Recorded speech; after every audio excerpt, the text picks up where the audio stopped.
अब हम हमारे मांग की कीमत लोच अध्याय 4 में मांग की कीमत लोच को मापने की विधियों के बारे में पढ़ेंगे।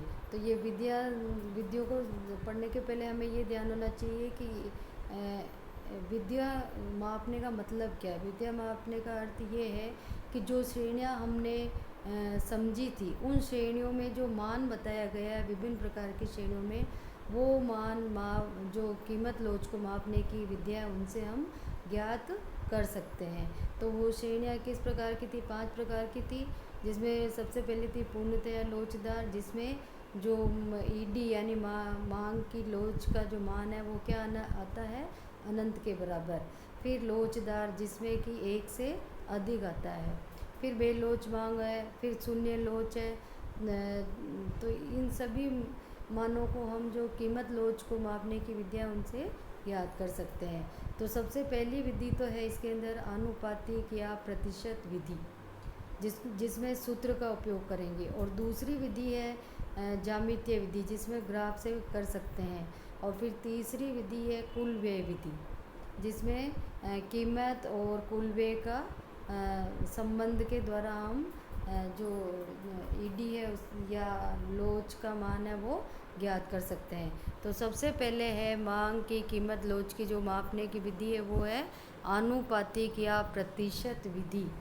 तो इस विधि में मांग की कीमत लोच मांग में आनुपातिक प्रतिशत परिवर्तन का कीमत से आनुपातिक या प्रतिशत परिवर्तन का भाग देने से प्राप्त होती है। शुरुआत में भी हमने पढ़ा है कि जो कीमत लोच है उसका सूत्र क्या है? मांग में आनुपातिक परिवर्तन बटेवा की कीमत में आनुपातिक परिवर्तन। तो अब ये दोनों तरह से हो सकता है, आनुपातिक परिवर्तन या प्रतिशत परिवर्तन। तो अब जो मांग में आनुपातिक परिवर्तन है उसके लिए भी सूत्र था फिर कि मांग में परिवर्तन बटेवा प्रारंभिक मांग, और कीमत में आनुपातिक परिवर्तन के लिए कीमत में परिवर्तन बटेवा प्रारंभिक कीमत। तो ईडी के लिए जो ऊपर वाला है मांग में आनुपातिक परिवर्तन या प्रतिशत, उसकी जगह हम लिखेंगे मांग में परिवर्तन बटेवा प्रारंभिक मांग, और नीचे आ जाएगा कीमत में परिवर्तन बटेवा प्रारंभिक कीमत। अब हमने पहले भी मानी थी कि जो प्रारंभिक कीमत है वो Q है, और परिवर्तित होने के प्रारंभिक मांग है वो Q है, और परिवर्तन के बाद मांग Q1 है। तो ये मांग में परिवर्तन आ जाएगा Q1 माइनस Q, और बटेवा प्रारंभिक मांग की जगह Q आ जाएगा। फिर बटा में है कीमत में परिवर्तन, तो प्रारंभिक कीमत P है यहाँ, और P1 परिवर्तन के बाद की है तो P1 माइनस P बटेवा प्रारंभिक कीमत P हो जाएगा। अब इसको हमने पहले भी परिवर्तन को छोटे रूप में डेल्टा, जैसे मांग में परिवर्तन Q था तो डेल्टा Q बटेवा Q आ जाएगा, और बटा कीमत P मान रहे हैं इसलिए डेल्टा P बटेवा P। इसको हम वापस डेल्टा Q और डेल्टा डेल्टा एक साइड में ले आओ, डेल्टा Q बटा डेल्टा P, और क्योंकि यहाँ पर भिन्न के रूप में है तो ये P ऊपर चला जाएगा और Q नीचे आ जाएगा। तो डेल्टा Q बटा डेल्टा P इंटू P बटा Q के रूप में भी हम इसको लिख सकते हैं। जो अभी मैंने बोला है ईडी क्या है यहाँ पर? मांग की कीमत लोच, और Q क्या है? प्रारंभिक मांग। फिर P है प्रारंभिक कीमत, Q1 है नई मांग जो परिवर्तन के बाद की मांग है, P1 नई कीमत जो परिवर्तित हो रही है वो, और डेल्टा Q को मांग में परिवर्तन का संकेत दिया है, और डेल्टा P को कीमत में परिवर्तन का संकेत दिया है। अब इसको हम आंकिक रूप से भी समझेंगे। तो यहाँ उदाहरण दे रखा है कि अनार की कीमत 100 रुपये है, जो पहले की जो प्रारंभिक कीमत है वो। अनार की उपभोक्ता द्वारा मांगे जाने वाली मात्रा जब 100 रुपये है उस समय मांग कितनी है? 250 ग्राम। जब अनार की कीमत घट कर के 50 रुपये हो जाती है तो मांगी जाने वाली मात्रा, कीमत घटती तो बढ़ती है, तो बढ़ कर के 750 ग्राम हो जाती है। अब इसको हमें किससे ज्ञात करना है? प्रतिशत विधि द्वारा मांग की कीमत लोच ज्ञात कीजिए।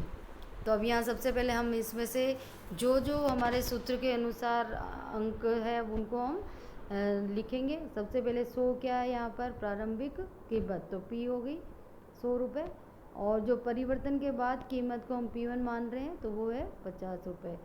फिर Q 250 ग्राम प्रारंभिक मांग, और परिवर्तन के बाद की मांग है 750 ग्राम। ये ग्राम होना चाहिए, यहाँ रुपए लिख दिया है।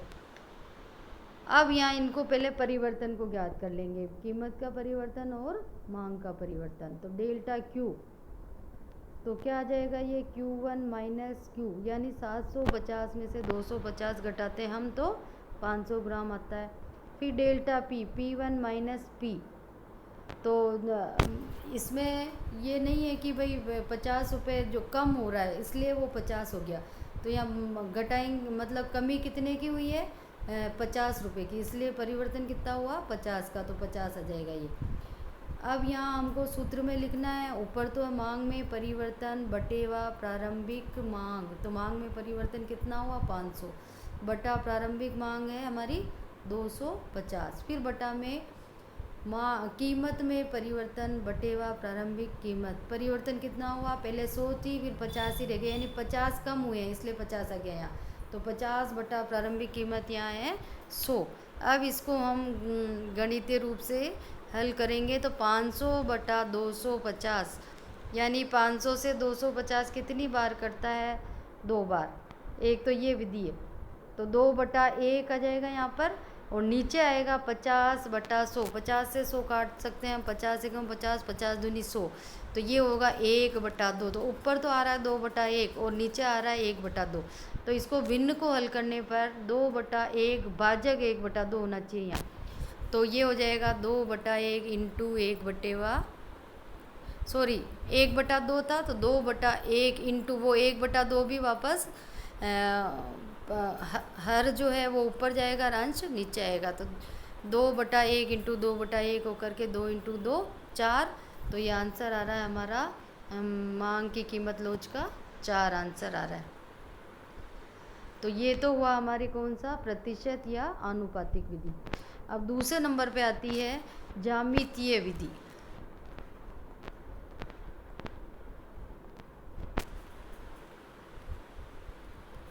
जिसको बिंदु विधि भी कहा जाता है, तो अब इसके अंदर या फिर एक ग्राफ विधि भी हो सकती है। तो यहाँ ज्यामितीय विधि का प्रयोग मांग वक्र के किसी बिंदु पर मांग की कीमत लोच की गणना के लिए किया जाता है, यानी इसके लिए हमें मांग वक्र बनाना पड़ेगा। तो सबसे पहले हम मांग वक्र में क्या बनाएंगे, एक्स एक्स और वाई एक्स। अब एक्स एक्स पर तो हमने मांग की मात्रा ली है, वाई एक्स पर कीमत लिया है, तो जो कीमत मानी है, माना कि यहाँ पर कीमत है ओ ए और उस समय मांग की मात्रा ओ बी है, तो ये जो ए और बी बिंदु है इन दोनों को हम मिलाएंगे सरल रेखा से, तो ए बी एक सरल रेखा मिल गई। अब इस जो ये वक्र जो प्राप्त हुआ है इस पर हम अलग अलग तरह की मांग की कीमत लोच को ज्ञात कर सकते हैं। अब यही दिखा रखा है इन्होंने इसमें कि ए बी क्या है, एक सरल रेखा है जो कि एक मांग फलन है। अब इसमें सबसे पहले P एक बिंदु माना जो इस मांग वक्र को, ये विधि बता रखी है यहाँ। सबसे पहले हमें एक्स एक्स और वाई एक्स बनाने हैं। मूल बिंदु O हो गया, एक्स एक्स पर मांग की मात्रा लिखेंगे, वाई एक्स पर कीमत। जो कीमत का बिंदु है उसको मांग वाले बिंदु से, जैसे A और B है तो उनको मिलाना है, तो ए बी एक सरल रेखीय मांग फलन हो गया। अब इनका जो ए बी का मध्य बिंदु हमें लेना है जो कि क्या है, P है। तो अब यहाँ क्या बता रखा है कि P एक बिंदु है जो इस मांग वक्र को 2 हिस्सों में बराबर भागों में बांट रहा है। निचला हिस्सा PB है और ऊपर वाला हिस्सा PA है, 2 बराबर के हिस्सों में बांटता है। तो P बिंदु पर लोच का माप मांग वक्र का निचला हिस्सा तथा मांग वक्र के ऊपरी हिस्से का अनुपात होता है। तो इसमें किसी भी बिंदु की जो हम मांग की लोच ज्ञात करेंगे उसके लिए सूत्र हो जाएगा, जिस बिंदु पर ज्ञात कर रहे हैं तो ऊपर निचले हिस्से में ऊपर वाले हिस्से का हम जो निचले हिस्से का नाप है मान लीजिए उसमें ऊपर वाले हिस्से के नाप का भाग दे देंगे। तो अब यहाँ P बिंदु के लिए हो गया PB बटा PA, दोनों समान है इसलिए PB बटा PA का मान क्या हो गया, 1 हो गया। तो अब क्या बता रखा है यहाँ कि ये जो P बिंदु है मांग वक्र का मध्य बिंदु है, तो यहाँ पर जो निचला हिस्सा है और ऊपरी हिस्सा दोनों क्या होंगे, बराबर होंगे। तो इस बिंदु P पर मांग की कीमत क्या हो जाएगी, जो कीमत लोच है वो इकाई के बराबर यानी 1 के बराबर होगी। ये तो किसकी बात हुई, पी बिंदु की। अब और अन्य बिंदु भी लेते हैं हम, जैसे ए बिंदु पर भी ज्ञात करेंगे और बी बिंदु पर भी ज्ञात करेंगे। इसके अलावा पी बी का मध्य बिंदु भी लिखेंगे जो कि एम है यहाँ पर, और पी ए का मध्य बिंदु लिखेंगे जो कि एन है। तो इन बिंदुओं पर भी हम मांग की लोच ज्ञात करेंगे। तो वो आगे देखते हैं। अब इसके बाद एम बिंदु लिया जैसे, तो एम के लिए देखेंगे हम कि मांग वक्र ए बी के पी बी टुकड़े के बीच में एम बिंदु पर मांग की कीमत लोच निकालनी है। तो जो एम पर, एम के लिए भी वही सूत्र लिखेंगे कि ई डी बिंदु एम पर निचला हिस्सा बटा ऊपरी हिस्सा, यानी निचले हिस्से में ऊपरी हिस्से का भाग देना। तो अब पहले चित्र से देख लेते हैं निचला हिस्से का नाप कितना आ रहा है। क्योंकि एम है तो निचला हिस्सा क्या हो गया, एम बी, और ऊपर का हिस्सा क्या आ रहा है इसके अंदर, एम ए। देखेंगे हम यहाँ एम बी, और बाकी ऊपर का हिस्सा उधर बचा हुआ वो है एम ए। तो हमको चित्र से देखने पे लग रहा है जो एम बी वाला हिस्सा है वो ऊपर वाले एम ए वाले हिस्से से छोटा है। तो अब ये लिखा हुआ है यहाँ पर कि ई डी बिंदु एम पर 1 से कम है।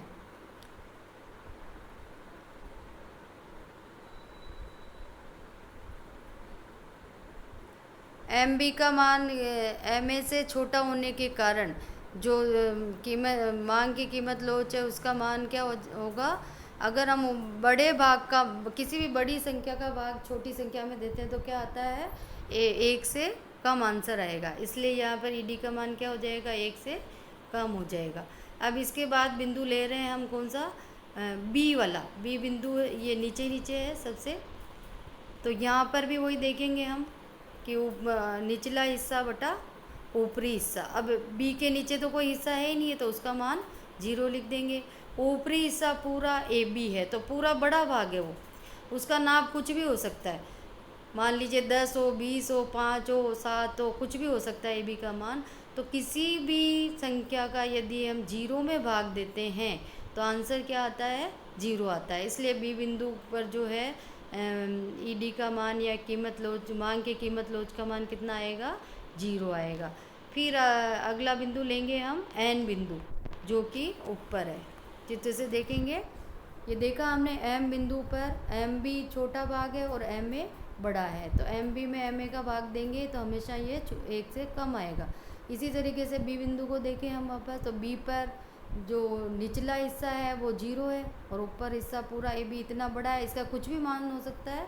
तो 0 बटा क्या आएगा, जो भी संख्या आएगी, क्योंकि ये 20 ए बी का मान हमेशा ऊपर वाला कितना होगा, 1 से अधिक होता है। 0 बटा मान लीजिए 1 भी माने हम, तो 0 में 1 का भाग देंगे तो आंसर क्या आएगा, 0 ही आएगा।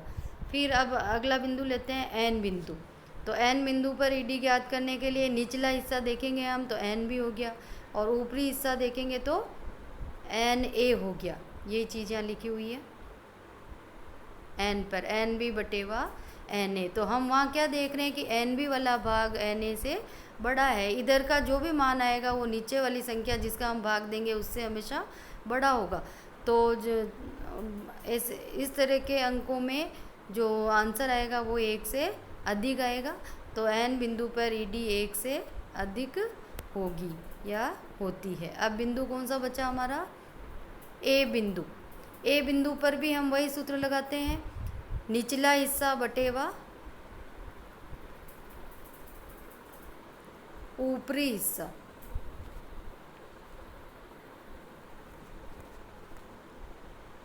तो अब यहाँ ए पर निचला हिस्सा तो बहुत बड़ा है, जो ए बी है दिख रहा है हमें, और ऊपरी हिस्सा इसमें है ही नहीं।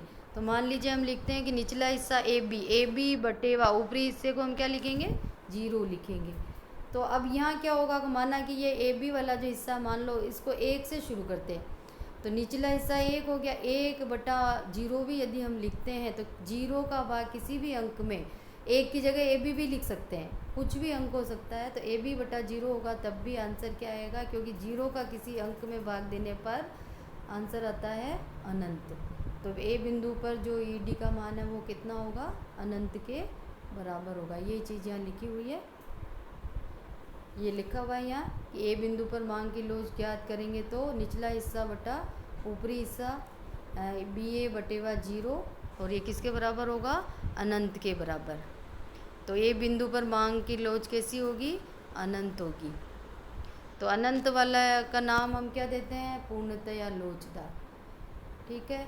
और जो एक मांग की श्रेणी थी जो कि एक से अधिक होती है, एक मांग की श्रेणी हमने पढ़ी जो एक के बराबर होती है, और एक मांग थी हमारे जो एक से कम होती है, और एक था हमारे 0 के बराबर होती है। ये सब हम पढ़ चुके हैं। एक बार मैं वापस बता देती हूँ जो हमने पिछले वाले वीडियो में पढ़ा था।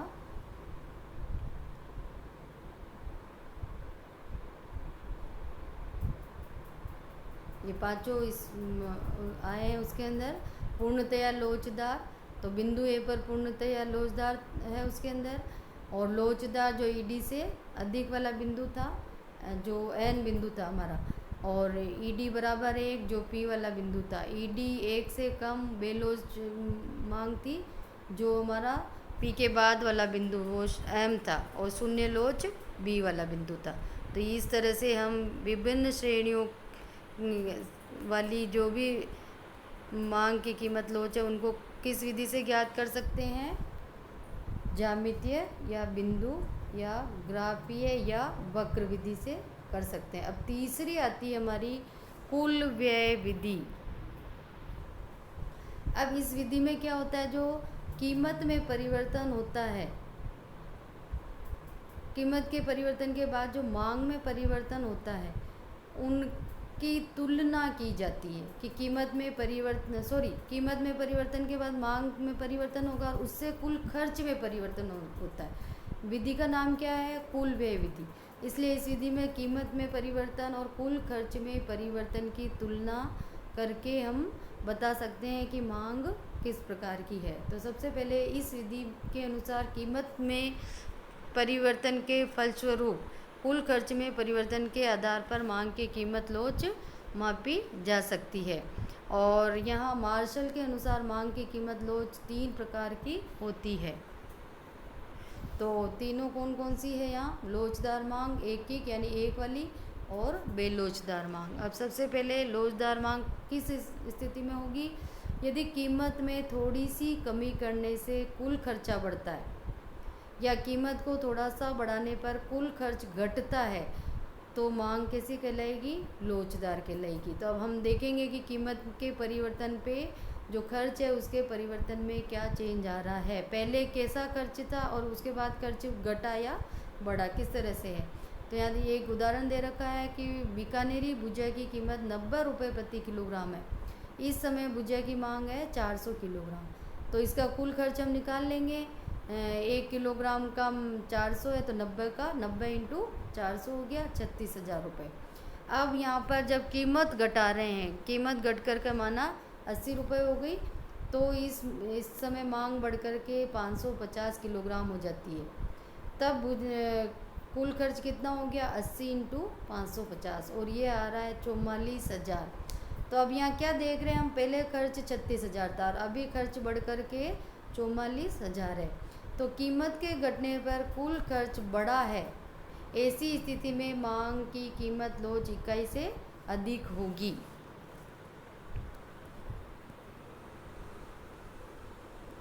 तो कीमत और जो खर्च है उसका संबंध कैसा हो गया, यहाँ पर विपरीत हो गया। फिर आता है एकिक मांग। यदि कीमत में थोड़ा सा परिवर्तन करने पर भी कुल खर्च अपरिवर्तित रहता है तो मांग की लोच इकाई के बराबर होती है। अब यहाँ भी एक उदाहरण से समझे हम इसको कि पानी की बोतल है, उसकी कीमत 10 रुपये है। उस समय जो मांग है वो कितनी है, 400 बोतल है। तो इसका कुल खर्च ज्ञात करने पर क्या आएगा, 10 इंटू 400, 4,000 रुपये। और जब पानी की कीमत की घटा देते हैं, 8 रुपये हो जाती है, उस समय उनकी मांग बढ़ कर के 500 रुपये हो गई बोतल की मांग। तो कुल खर्च हो जाएगा 8 इंटू 500। तो इस समय आ रहा है हमारा खर्च 4,000 रुपये। अब दोनों स्थितियों में देख रहे हैं हम, क्या देख रहे हैं, दोनों स्थितियों में जब 10 रुपये कीमत थी उस समय भी कुल खर्च 4,000 है, और जब कीमत 8 रुपये यानी घट करके 8 रुपये हो गई तब भी 4,000 ही है। तो जो खर्च है उसमें कोई परिवर्तन नहीं आ रहा है। इसका मतलब मांग की कीमत लोच किसके बराबर है, इकाई के बराबर है। इसके बाद आता है बेलोचदार मांग। यदि कीमत में थोड़ी कमी करने से कुल खर्च भी कम हो जाता है, या कीमत में थोड़ी वृद्धि करने पर कुल खर्च भी बढ़ जाता है। इसमें दोनों चीज़, कमी करने पर खर्च कम होगा और वृद्धि करने पर खर्च बढ़ेगा। जो पहली स्थिति थी हमारी उसमें विपरीत था, लोचदार मांग में उल्टा था कि कीमत घटने पर कुल खर्च बढ़ता है। यहाँ ऐसा नहीं है, यहाँ कीमत में कमी करने पर खर्च कम होगा और वृद्धि करने पर खर्च बढ़ेगा। तो इसको ऐसी स्थिति में क्या कहेंगे हम, बेलोचदार मांग। अब यहाँ क्या है, उदाहरण लिया है कि जब नमक की कीमत 10 रुपये प्रति किलोग्राम है, उस समय कुल मांग 100 किलोग्राम है, तो इसका कुल खर्च हो जाएगा 10 × 100 1000। और जब कीमत घट करके 8 रुपये हो जाती है 1 किलोग्राम की, तो मांग बढ़ जाती है 110 रुपये। तो उस समय खर्च कितना हो रहा है, 880 रुपये।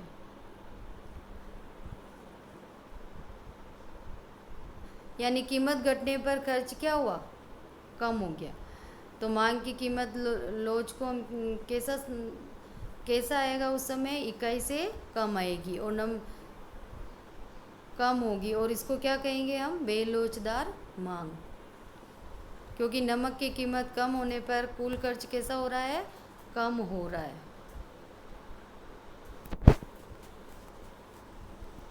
तो इस तरह की मांग की कीमत बेलोचदार यानी इसका मान 1 से कम होगा। तो यहाँ पर लोचदार मांग के संबंध में क्या हो रहा है, कीमत व कुल जो खर्च है उसका संबंध कैसा होता है, विपरीत होता है। जबकि कम लोचदार मांग में कीमत व कुल खर्च की दिशा कैसी होती है, एक ही होती है। उस जो लोचदार मांग है उसमें कीमत अगर कम हो रही है तो खर्च बढ़ेगा, और कीमत बढ़ रही है तो खर्च कम होगा। जबकि लोचदार मांग में कीमत कम होने पर खर्च भी कम होगा और कीमत बढ़ने पर खर्च भी बढ़ेगा। और जो इकाई लोच है उसके अंदर मांग की लोच के 1 के बराबर होता है, उस समय कुल खर्च नहीं बदलता है।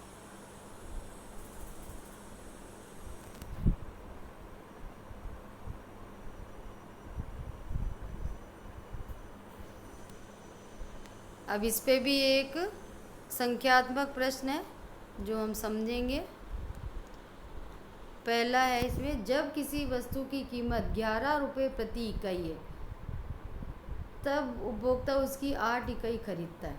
जब कीमत घटकर 8 रुपये प्रति इकाई हो जाती है तो वह 11 इकाई खरीदता है। पहले 11 रुपये जब कीमत थी तो कितनी इकाई खरीद रहा था, 8 इकाई। और जब कीमत घट जाती है तो उसकी मांग 11 इकाई हो जाती है। तो पहली स्थिति के लिए खर्च निकाल रहे हैं हम, कुल खर्च, तो 11 × 8 आ जाएगा, 88 रुपये हो गए। फिर दूसरी स्थिति में 8 × 11, क्योंकि कीमत 8 है और इकाई 11 है। दोनों स्थिति का खर्च देखने पर कैसा है, समान है। तो ये यहाँ पर जो क्या पूछा इन्होंने, कुल खर्च की विधि से मांग की लोच ज्ञात कीजिए। तो मांग की कीमत लोच किसके बराबर होगी, क्योंकि खर्च दोनों में समान आ रहा है, इकाई के बराबर होगी। फिर दूसरा प्रश्न है, निम्न तालिका के आधार पर मांग की कीमत लोच की गणना कौन सी विधि से करनी है, प्रतिशत, जो पहली विधि हमने पढ़ी है, अनुपातिक या प्रतिशत। अब यहाँ हम देखते हैं क्या दे रखा है, पहले सबसे पहले ये देखेंगे। तो कीमत दे रखी है प्रति इकाई के में, और कुल खर्च दे रखा है। यहाँ मांग की मात्रा नहीं दे रखी कि कितनी मांग की मात्रा है, तो मांग की मात्रा को हम ज्ञात करेंगे। तो सबसे पहले कुल खर्च 180 है, उस समय 1 इकाई का जो कीमत है वो है 10 रुपये।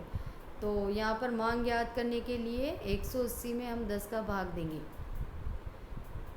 तो ये आ रहा है 18, यानी 18 इकाइयाँ खरीदी गई। 1 इकाई का मूल्य जब या कीमत 10 रुपये थी तो मांग कितनी थी, 18 इकाई। और उसके बाद 162 कुल खर्च है और उसकी कीमत है 9 रुपये। तो कीमत परिवर्तन होने पर जो मांग परिवर्तित हुई है वो ज्ञात करने के लिए 162/9, तब भी आ रहा है 18। अब यहाँ पर प्रारंभिक कीमत कितनी है 10, और जो परिवर्तन के बाद की कीमत है वो है 9। तो P1 मान लिया उसको 10 और P2 9 हो गया। जो प्रारंभिक मांग है वो 18 है, जो परिवर्तन के बाद की मांग है वो भी 18 है, दोनों 18 ही आ रहे हैं। लेकिन यहाँ कौन सी विधि से निकालने हैं हमारे को, प्रतिशत या आनुपातिक विधि से। तो सूत्र लगाएंगे उसमें, ईडी बराबर मांग में आनुपातिक या प्रतिशत परिवर्तन बटेवा कीमत में आनुपातिक या प्रतिशत परिवर्तन। तो जो ऊपर वाला आ रहा है मांग में परिवर्तन, क्या हो जाएगा 18 माइनस 18 जीरो हो गया, बटा प्रारंभिक मांग 18 थी तो 18 आ जाएगा। फिर बटा कीमत में आनुपातिक परिवर्तन, कीमत में परिवर्तन क्या आ रहा है, तो 9 माइनस 1 है, तो यहाँ 9 माइनस 10 है, इसलिए ये क्या हो गया 1 हो गया। और प्रारंभिक कीमत क्या है 10 है, तो 1/10, 0/18, ऊपर 0 आएगा नीचे 1/10, तो यहाँ पूरा आंसर आपका 0 आ जाएगा। तो ये क्या कहलाएगी, शून्य लोच। तो ये थी हमारी मांग की कीमत लोच ज्ञात करने की तीनों विधियाँ। इनको हम इनसे आंकिक प्रश्नों को हल कर सकते हैं। और अब हम आगे पढ़ेंगे मांग की लोच के निर्धारक घटक, जो कि हम आगे वाले भाग में पढ़ेंगे।